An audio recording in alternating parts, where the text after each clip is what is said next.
Good afternoon mga bossing, another day, another installation. Ito yung kinabit namin ngayon na KCY-F24 dashcam. Tapos nag-upgrade din si bossing ng Kion Sondra headlight dito sa low beam, super white. Tapos sa kabila mga bossing. Tapos yung fog light din, golden yellow. So yan siya mga bossing. Ito yung box ng F24 dashcam, 4K Ultra HD. Tapos plug and play lang ito mga bossing. Then 1080p sa likod.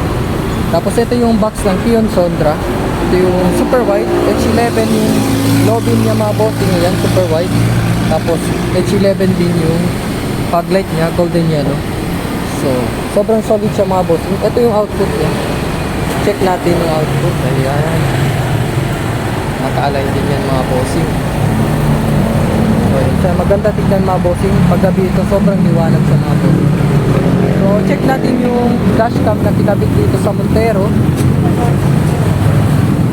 Ito siya mga bossing, yung dashcam. So, ito yung rear camera niya. Swipe lang natin. Tapos, dual camera. Tapos, 3 minutes recording ito mga bossing. Auto-delete din siya. Swipe lang natin ulit. Ito yung front camera. Pwede din na ma-adjust up and down. So, ito yung brightness sa gilid mga bossing. Yan. Kung medyo masilawan kayo mga bossing, adjust nyo lang dito.